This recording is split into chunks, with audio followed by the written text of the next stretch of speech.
സഹൃദയ കലാസ്നേഹികളെ വിഷയം നിങ്ങൾ അറിഞ്ഞിട്ടുണ്ടാകും. അശ്വന്ത് ഗോക്കിനെ അശ്വന്ത് ഗോക്കിനെതിരെ വന്നു. അശ്വന്ത് ഗോക്ക് നല്ല രീതിക്ക് പ്രതികരിച്ചു. മാധവ് സുരേഷും അണ്ടം കടാഹമെന്നും അണ്ടനോടോ ഏതാ സിനിമയുടെ ക്ലബ് മീറ്റിന്റെ എന്തോ ഭാഗമായിട്ട് 1 ലക്ഷം രൂപ കൊടുത്തു കഴിഞ്ഞാൽ അശ്വന്ത് ഗോക്ക് റിവ്യൂ പറയില്ല എന്നൊക്കെ പറഞ്ഞ അലിഗേഷൻ വന്നു.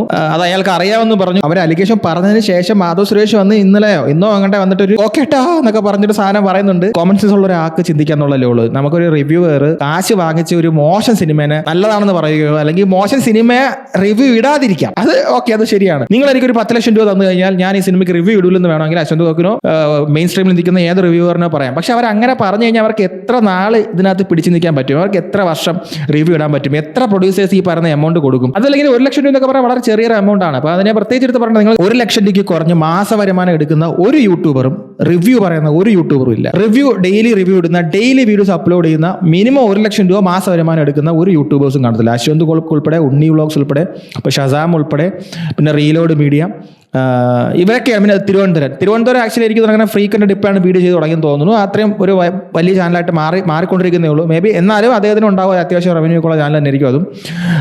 ബാക്കിയുള്ളവരൊക്കെ ഇതിൽ താഴെ എന്തായാലും ഇവർ ഡെയിലി വീഡിയോ അപ്ലോഡ് ചെയ്യുന്ന ആൾക്കാരാണ്. ഇതിൽ മെയിൻ നമ്മളെല്ലാവരും എല്ലാവരും കാണുന്ന റിവ്യൂവേഴ്സാണ്. അശ്വന്ത് ഗോക്ക്, ഉണ്ണി വ്ളോഗ്സ്, പിന്നെ പറയുന്നത് ഷസാമിന്റെ റിവ്യൂ. പറയുന്ന 3-4 പേര് എനിക്ക് തോന്നുന്നു മിനിമം 1 ലക്ഷം രൂപയെങ്കിലും ഇവർക്ക് എന്തായാലും അതിൽ എമൗണ്ട് കുറയാതെ ഇവർ എന്തായാലും വാങ്ങുന്നുണ്ടായിരിക്കും. അപ്പം അത് അത്രയും പൈസ വാങ്ങുന്ന ഒരാളെ അല്ലെങ്കിൽ അതിന്റെ പുറത്തൊക്കെ വാങ്ങുന്ന ഒരാൾക്കാരുടെ അടുത്ത് നിങ്ങൾ 1 ലക്ഷം രൂപ അല്ലെങ്കിൽ 2 ലക്ഷം രൂപ എന്നൊക്കെ പറഞ്ഞൊരു സാധനം കൊടുത്ത് നിങ്ങൾ റിവ്യൂ ഇടരുത്, അല്ലെങ്കിൽ അത്രയും പൈസ അവർ ചോദിച്ചു എന്നൊക്കെ പറയുന്നത് ഒരു ഫേക്ക് അലിഗേഷൻ ആണെന്ന് പെട്ടെന്ന് കേൾക്കുമ്പോൾ തന്നെ മനസ്സിലാവും. അവർ അത്രയും റവന്യൂ അവരുടെ ആഡ്സൻസ് തന്നെ ജനറേറ്റ് ചെയ്യുന്നുണ്ട്. രണ്ടാമത് ഇങ്ങനൊരു സാധനം പറഞ്ഞു കഴിഞ്ഞാൽ അല്ലെങ്കിൽ അവരത് ചെയ്തു കഴിഞ്ഞാൽ അവർക്ക് പിന്നെ നിലനിൽപ്പില്ല. റിവ്യൂ നമുക്ക് മോശം സിനിമനെ ഒരിക്കലും നല്ല ഇപ്പോൾ പൈസ കൊടുത്തവരടുത്ത് ഒരു മോശം സിനിമനെ നിങ്ങൾ നല്ല റിവ്യൂ പറയാൻ അങ്ങനെ ചെയ്യാൻ അവർക്ക് പറ്റില്ല. ആശ വാങ്ങിച്ചെങ്കിലുള്ള കൃത്യമായ തെളിവ് വേണം. ഈ പറയുന്ന ആൾക്കാരുടെ ആരുടെ കയ്യിലും തെളിവില്ല. ഈ പറയുന്ന അലിഗേഷൻ കൊണ്ടുവന്നപ്പോഴത്തേക്കും അയാളുടെ ഒരു പിണ്ണാക്കുമില്ല, വന്നിരുന്ന അടിച്ചുവിടുകയാണ്. അതുപോലെ മാധവ് സുരേഷ് എന്ന് പറഞ്ഞാൽ ഒരു മിനിമം ക്വാളിറ്റി, മിനിമം നിലവാരമില്ലാത്ത ഒരു ആക്ടറെ വെച്ച് സിനിമ പിടിക്കാൻ തയ്യാറാവുന്ന പ്രൊഡ്യൂസേഴ്സിന് ബിസിനസ് അറിഞ്ഞുകൊണ്ടെന്നല്ലേ പറയാൻ പറ്റുള്ളൂ. സ്ക്രിപ്റ്റും കൊള്ളത്തില്ല, ഒരു വാക്കും കൊള്ളത്തില്ല. ഇതൊക്കെ എങ്ങനെയാണ് പിന്നെ നിങ്ങളൊരു സിനിമ എടുത്തിട്ട് പൊട്ടിയിട്ട് നേരെ കൊണ്ടുപോയിട്ട് റിവ്യൂവേഴ്സിന്റെ തലയെ കൊണ്ട് വെക്കുന്നത്? നിങ്ങളെ സ്വന്തം കഴിവിൽ നിങ്ങൾ വിശ്വാസം ഇല്ലാത്തതുകൊണ്ടാണ്, നിങ്ങൾ സ്വന്തമായി കഴിവില്ലാത്തതുകൊണ്ടാണെന്ന് പറയാം. അല്ലെങ്കിൽ നിങ്ങൾ അതിന് ഇമ്പ്രൂവ് ആയി നിങ്ങൾ പുതിയ 4 സിനിമ എടുക്കുക. അല്ലെങ്കിൽ ഇത്രയും 4 കോടി പറ്റില്ല ഒരു സിനിമ എടുക്കുക. എന്തോന്നാണ് ഈ റെമ്യൂണറേഷൻ? എത്ര ലക്ഷം രൂപ? 1 കോടി രൂപ റെമ്യൂണറേഷൻ കൊടുക്കുമോ ഈ പറയുന്ന മാധവ് സുരേഷിന്? ബാക്കി 3 കോടി രൂപ നിങ്ങൾ എന്തോ സിനിമയാണത്? അതിനകത്തൊന്നും ഇല്ല. അപ്പൊ ഞാൻ മനസ്സിലാക്കുന്നത്, നിങ്ങൾ സിനിമ എടുക്കുമ്പോൾ മിനിമം ക്വാളിറ്റി ഉള്ള ആൾക്കാരെയും നല്ല സ്ക്രിപ്റ്റും പൈസ മുടക്കുന്ന ആൾക്കാരാണ് പ്രൊഡ്യൂസേഴ്സോട്. നല്ല ഡയറക്ടറെയൊക്കെ വെച്ച് നല്ല വിഷനുള്ള ആൾക്കാരെ വെച്ച് സിനിമകൾ എടുക്കുക. ഏതെങ്കിലും ചപ്പും ചവറൊക്കെ എടുത്തൊന്ന് തിയേറ്ററിട്ട് കാണിച്ചിട്ട് അത് കൊള്ളാതെ പൊട്ടിയടിച്ച് വാഷൗട്ടായി പോകുമ്പോഴത്തേക്കും റിവ്യൂ ഇടുന്ന ആൾക്കാർ തലയെ കൊണ്ട് വെച്ച് കഴിഞ്ഞാൽ അതുപോലെ മാധവ് സുരേഷ് ഒരു ട്രോൾ മെറ്റീരിയൽ ആണെന്ന് ആദ്യം മനസ്സിലാക്കുക. അവനെ വെച്ച് സിനിമ എടുക്കുന്നവരാണ്. അവനൊരു അവസരം കൊടുക്കുക. സാഹചര്യമുണ്ട് പഠിക്കാനുള്ള, അല്ലെങ്കിൽ അതിനുള്ള സാഹചര്യം ഉണ്ട്, അതിനുള്ള കാശുണ്ട്, നല്ല സ്കൂളിൽ പോയി പഠിക്കാൻ പ്രായം കുറവാണ്, ഇനിയുണ്ട് 1 വർഷം മാറി നിന്നിട്ട് പോയി പഠിച്ച് തിരിച്ചു വരട്ടെ, അല്ലെങ്കിൽ 2 വർഷം കഴിഞ്ഞ് മാറി നിന്ന് പഠിച്ച് എന്നാലും അവന് സിനിമയിൽ അവസരങ്ങൾ കിട്ടും. അവൻ്റെ അച്ഛൻ സുരേഷ് ഗോപിയാണ്. പുള്ളിക്ക് ഒരു നെപ്പമാണ്, പുള്ളിക്ക് സിനിമയിൽ അവസരം കിട്ടാതിരിക്കത്തില്ല. അപ്പോൾ പോയി പഠിച്ചിട്ട് വരിക, അല്ലെങ്കിൽ ഉള്ള സ്കില്ല് ഏതെന്ന് അത് ഡെവലപ്പ് ചെയ്തിട്ട് വരിക, എന്നിട്ട് സിനിമയിൽ അഭിനയിപ്പിക്കുക. ഇത് ചുമ്മാ ഒരു ബന്ധം, ഒരു ബേസിക് ആയിട്ടുള്ള കാര്യങ്ങൾ അത് പോലും ചെയ്യാൻ അറിയില്ല. അവൻ്റെ ഇതുവരെയുള്ള എല്ലാ സിനിമയിലും നോക്കൂ, അറിയില്ല. അപ്പോൾ അത് അയാളെ വെച്ച് സിനിമ എടുത്തിട്ട് പിന്നെ വന്ന് നിങ്ങൾ കോക്കിനെ പോലുള്ള ആൾക്കാർ പിന്നെ തെറി വിളിക്കുക, അല്ലെങ്കിൽ ആൾക്കാർ കോമൺ മാൻ എന്ന നിലയിൽ നമ്മളാരും അച്ചടി ഭാഷ സംസാരിക്കുന്ന ആൾക്കാരൊന്നും അല്ലല്ലോ ഇവിടെ ഉള്ളവരൊക്കെ. അപ്പം നമുക്ക് നമ്മുടെ രീതിയിൽ ക്രിറ്റിസൈസം ചെയ്യുന്ന ചാനൽസാണ്. അവർ അതിനകത്ത് സർക്കാസ്റ്റിക് ആയിട്ടാണ് കോക്കിൻ്റെ റോസ്റ്റൊക്കെ വരുന്നത്, അല്ലെങ്കിൽ കോക്ക് റിവ്യൂ ഇടുന്നത്. അപ്പോൾ ആ രീതിക്ക് പറയുമ്പോഴത്തേക്ക് നിങ്ങൾക്ക് ഇഷ്ടപ്പെടില്ലെന്ന് പറയാൻ നിങ്ങൾ അങ്ങനത്തെ സിനിമകൾ എടുത്ത് വെച്ചിട്ട്, മോശം സിനിമകൾ എടുത്ത് വെച്ചിട്ട് പിന്നെ അവസാനം ആരെങ്കിലും മോശം പറഞ്ഞു, അല്ലെങ്കിൽ റിവ്യൂ നെഗറ്റീവ് ആയി പോയി എന്ന് പറഞ്ഞിട്ട് അവരെ തലയിൽ കയറാൻ പോവുകയോ അല്ലെങ്കിൽ അവരൊക്കെ ഫേക്ക് അലിഗേഷൻ അടിക്കുക ഒന്നും അല്ല ചെയ്യാനുള്ളത്. നിങ്ങൾ നല്ല സിനിമ കൊണ്ടുവരിക, ഇത് പറഞ്ഞ ആക്ടറിനെയൊക്കെ പഠിക്കാൻ വിടുക, അതൊക്കെ നന്നായി വന്നിട്ട് നിങ്ങൾ നല്ല സിനിമ എടുക്കും. നല്ല പടമാണെങ്കിൽ ഇവിടെ പ്രേക്ഷകർ അക്സെപ്റ്റ് ചെയ്യും. കോക്കും അല്ല ഇവിടെ ഒരു റിവ്യൂസ് പറഞ്ഞു വെച്ചും ഒരു സിനിമയും നശിച്ചൊന്നും പോകാൻ പോകില്ല. മിഡിൽ റേഞ്ചിൽ നിൽക്കുന്ന സിനിമകൾ, അതായത് ഇപ്പം ഭയങ്കര അങ്ങ് കിടിലം ആയിട്ടുള്ള സിനിമകളല്ല. ഇപ്പോൾ ഉദാഹരണം ഇപ്പം കറുപ്പ് സിനിമ വിജയിച്ചില്ല. എന്തിന്?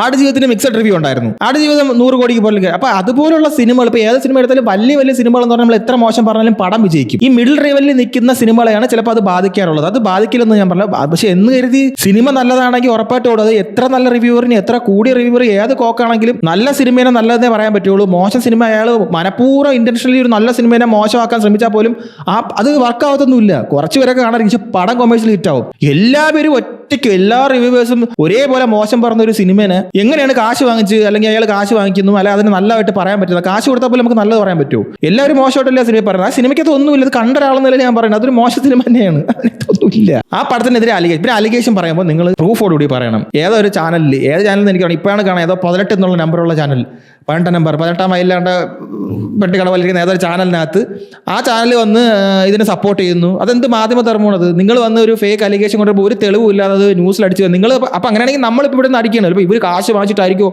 ഇവരെ ഈ പ്രൊഡ്യൂസർ ചെയ്ത് കാശ് വാങ്ങിച്ചിട്ടായിരിക്കും ഇവർ ഈ ചാനൽക്കാർ ഇത് ചെയ്തത് എന്ന് നമ്മൾ ഇവിടെ നിന്ന് അലിഗേഷൻ അടിച്ചു കഴിഞ്ഞാൽ നിങ്ങൾക്ക് ഇഷ്ടപ്പെടുമോ? അല്ലെങ്കിൽ നിങ്ങളതിന് ശരിയാണെന്ന് വെച്ചിട്ടുണ്ടായിരിക്കുമോ? അപ്പം അങ്ങനെ ചുമ്മാ എന്തെങ്കിലും അടിച്ചപ്പോൾ തെളിവില്ലാതൊക്കെ എന്തെങ്കിലും അടിച്ചു വിടുകയാണ്. ഇതിപ്പോൾ എല്ലാ ആൾക്കാർക്കും, എല്ലാ റിവ്യൂവേഴ്സിന് എതിരെ ഉള്ളൊരു സാധനമായിട്ട് മാറി. വെറും ഒരു അശ്വന്ത് ഗോക്കിന്റെ മാത്രം പ്രശ്നമല്ല. ആൾ കാശ് വാങ്ങിച്ചു എന്ന് പറയുമ്പോൾ എല്ലാ ജനങ്ങൾ പൊതുവിൽ ആ കണ്ണിലൂടെ പിന്നെ കാണാൻ ശ്രമിക്കും. ഇവർ റിവ്യൂ ഇടുമ്പോഴത്തേക്കും ഇയാളും കാശ് വാങ്ങിച്ചിട്ടുണ്ടായിരിക്കും, അശ്വന്ത് ഗോക്ക് കാശ് വാങ്ങിച്ചെന്ന് പ്രൊഡ്യൂസർ പറഞ്ഞല്ലോ. അതുപോലെ ആ റിവ്യൂ അല്ലെങ്കിൽ ഒരു മിഡിൽ ലെവലിലൊക്കെ നിൽക്കുന്ന, ആവറേജ് ലെവലിൽ നിൽക്കുന്ന സിനിമകളൊക്കെ ചിലപ്പോൾ ഇവർക്ക് ഇഷ്ടമുള്ള, ഇവർ ഇഷ്ടമില്ലാത്ത രീതിയിൽ എന്തെങ്കിലും സംസാരിച്ച് കഴിഞ്ഞാലൊക്കെ ചിലപ്പം ഇവരെ അതുപോലെ ആൾക്കാർ ജഡ്ജ് ചെയ്ത് തുടങ്ങും. അപ്പോൾ അതിനൊരു അവസരം നിങ്ങളായിട്ട് തന്നെ മനഃപൂർവ്വം നിങ്ങൾ ക്രിയേറ്റ് ചെയ്ത് കൊടുക്കുന്നതൊക്കെ പറയുന്നത് ശരിയായ ഒരു നിലപാടല്ല നിങ്ങൾ സ്വീകരിച്ചത് ചെയ്തത്. അതിന് ശേഷം വന്നിപ്പം സോറി പറയുന്നു. എന്തിന്? നിങ്ങൾ ഇത്രയും ആലോചിക്കുക ചെയ്തിട്ട് പിന്നെ ഒന്ന് സോറി അല്ല, അത് ഞാൻ അങ്ങനെ പറഞ്ഞില്ല ഇങ്ങനെ പറഞ്ഞില്ല എന്നൊക്കെ പറഞ്ഞ് കിടന്ന് ഉരുണ്ട് കഴിക്കണം. എന്തൊക്കെ കോമൺ സെൻസ് ഉള്ള മനുഷ്യർക്ക് മനസ്സിലാവണേ. ഇത് കേരളത്തിലാണ് ഇരിക്കുന്ന ഈ സിനിമ ഇറങ്ങുന്നത്, ഇത് തമിഴ്നാടൊന്നും അല്ല. മാസ ഹീറോ ആയിട്ട് വന്ന് എന്തെങ്കിലും കാണിച്ചു കഴിഞ്ഞാൽ കൈയടിച്ച് വിജയിപ്പിക്കാൻ തമിഴ്നാടല്ല ഇത്. കേരളത്തിലുള്ള ആൾക്കാർ നല്ല സിനിമകളെ അക്സെപ്റ്റ് ചെയ്യുള്ളൂ, അത് മനസ്സിലാക്കുക. അല്ലാതെ ഇവിടെ റിവ്യൂ പൈസ കൊടുത്ത് പെയ്ഡ് പ്രൊമോഷൻ കൊടുത്ത് അല്ലെങ്കിൽ കാശിട്ട് ഒരു സിനിമയ്ക്ക് റിവ്യൂ കൊടുത്തു കഴിഞ്ഞാൽ ആൾക്കാർ അതൊന്നും അക്സെപ്റ്റ് ചെയ്തൊന്നുമില്ല. മോശം സിനിമയാണെങ്കിൽ എടുത്ത് പണയിൽ കളയും അവർ. ഇവിടെ ദൃശ്യത്തിന് മിക്സഡ് അഭിപ്രായമുണ്ട്. ദൃശ്യം ഫസ്റ്റ് സെക്കൻഡ് തേർഡ്. ആ സിനിമ മോശം സിനിമയാണെന്ന് പറഞ്ഞാൽ ആ നല്ല സിനിമയാണ്. എന്നിട്ട് വരും ഇവിടെ മോഹൻലാലിന്റെ ഒക്കെ ലെജൻഡറി മോഹൻലാലിന്റെ സിനിമകളൊക്കെ ഇവിടെ അടിച്ച് തൂക്കുന്നു, മോശം സിനിമ എന്ന് പറഞ്ഞ് എടുത്ത് കളയുന്നു. മലയക്കോട്ടെ വാലുവിനൊക്കെ ഇറക്കി വെച്ച സിനിമകളൊക്കെ എത്ര വലിയ ഹൈപ്പിലൊന്ന് പടമാണ്. അതൊക്കെ മോശം എന്ന് പറഞ്ഞാൽ മോശം തന്നെയല്ലോ. ഒരു ലിനു ജോസ് പറഞ്ഞത് മനസ്സിലാവാത്തോണ്ടാണ് കഥ അങ്ങനെയാണ് ഇങ്ങനെയാണെന്നൊക്കെ. എന്ത് കാര്യത്തിന്? ഒരു കാര്യത്തിലില്ല. പടം മോശമാണെങ്കിൽ പടം മോശം തന്നെ, ഒരു കാര്യമില്ല. നിങ്ങൾ മോശം സിനിമ എടുത്തത് മോശം തന്നെയാണ്, നല്ല സിനിമയാണെങ്കിൽ നല്ല സിനിമ തന്നെയാണ്. പിന്നെ കോക്ക് കാശ് വാങ്ങിച്ചിട്ടുണ്ടോ എന്നൊക്കെ ഉള്ളത് നിങ്ങൾ ആദ്യം അത് തെളിവോട് കൂടി ഒന്ന് ചെയ്യണം. വെറുതെ കൊണ്ട് അലിഗേഷൻ അടിക്കുന്നത് വെള്ളരിക്കപ്പെട്ടൊന്നുമല്ല. കോക്ക് കൊണ്ട് തിരിച്ച് പരാതി കൊടുത്തിട്ട് വരാം. പിന്നെ കോക്ക് തെറി വിളിക്കുന്നത് കാര്യങ്ങളൊന്നും ഇപ്പം പൊളിറ്റിക്കൽ കറക്റ്റ്നെസ് ഒക്കെ നോക്കിക്കഴിഞ്ഞ് കഴിഞ്ഞാൽ മാനസികമായിട്ട് ബുദ്ധിമുട്ടിരിക്കുന്ന കിളി പറഞ്ഞിരിക്കുന്ന ആളടുത്ത് പൊളിറ്റിക്കൽ കറക്റ്റ് നോക്കാൻ പോയി കഴിഞ്ഞാൽ അയാളെ വായിക്കണേ ഇവിടെ കേൾക്കുള്ളൂ. അതിനുശേഷം ഇപ്പോൾ വന്ന് മാധവ് സുരേഷിന്റെ ഇത് ഞാൻ കണ്ടു. കോക്കേട്ട അത് മൈൻഡ് സെറ്റാണ്. സ്വയം നമ്മൾ കഴിവില്ലാത്ത അല്ലെങ്കിൽ നമുക്ക് അതിനുള്ള സ്കില്ലില്ല എന്ന് മനസ്സിലാക്കിയിട്ട് നമ്മൾ ആ സ്കില്ല് ഡെവലപ്പ് ചെയ്യാൻ ശ്രമിക്കണം. ഇത് ഈ പ്രൊഡ്യൂസറുടെ അടുത്തും ഡയറക്ടറുടെ അടുത്തും നടൻ്റെ അടുത്തൊക്കെ തന്നെ പറയുന്നത് കേട്ടോ. ഡെവലപ്പ് ചെയ്യാൻ ശ്രമിക്കുക. അതിനുശേഷം നമുക്ക് ഇതാണ് നമ്മുടെ കരിയർ എന്ന് നമ്മൾ വിചാരിക്കുകയാണെന്നുണ്ടെങ്കിൽ നമ്മൾ അതിന് വേണ്ടി മാക്സിമം നമ്മൾ വർക്ക് ചെയ്യുക. എന്നിട്ട് അത് കൃത്യമായിട്ട് അത് നമ്മൾ ഡെവലപ്പ് ചെയ്തിട്ട് തിരിച്ചു വരിക. നല്ല സിനിമയാണെങ്കിൽ ആൾക്കാർ അക്സെപ്റ്റ് ചെയ്യും. അതിപ്പോൾ ഉദാഹരണം ഫഹദ് ഫാസിൽ എല്ലാവരും അതൊരു നല്ല ഉദാഹരണം തന്നെയാണ്. ആദ്യത്തെ സിനിമ അച്ഛൻ്റെ സിനിമയിൽ അഭിനയിച്ച് പൊട്ടിപ്പോയതാണ്, പോയിട്ട് തിരിച്ചു വന്നതിൽ നല്ല വേറെ ലെവലായില്ലേ. അപ്പോൾ അതുപോലെയൊക്കെ ചെയ്യാൻ ശ്രമിക്കുക. അല്ലാതെ ചുമ്മാ വന്നിരുന്ന് ഇവിടെ അടിച്ചു വിടരുത്. ഈ അലിഗേഷൻ തന്നെ കോക്കിന് കുറച്ചുകൂടെ റീച്ച് കിട്ടി. മാധവ് സീരീസ് വീണ്ടും ഒരു ട്രോൾ മെറ്റീരിയലായി.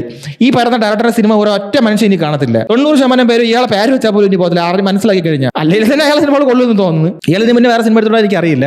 അപ്പം അതുകൊണ്ട് ഇതിൽ ഉപയോഗം ഉണ്ടായിരിക്കുന്ന കോക്കിന് തന്നെയാണ്. കോക്കിന്റെ പോപ്പുലാരിറ്റി കൂടി, കോക്ക് റീച്ച് ഉണ്ടായി, മാധവ് സീരീസ് വീണ്ടും ട്രോൾ മെറ്റീരിയലായി. മാധവ് സീരീസിനെ വീണ്ടും ജനങ്ങൾ ജഡ്ജ് ചെയ്തു. മൊണ്ണയായി മാധവസിന്റെ വീട് അച്ഛന് വരെ കിട്ടി. അയാളെ വെറുതെ വലിച്ചിട്ട് പറയുന്നുണ്ട്. അതിന്റെ ആവശ്യം എന്തായിരുന്നു? നിങ്ങളൊന്ന് ചിന്തിക്കൂ.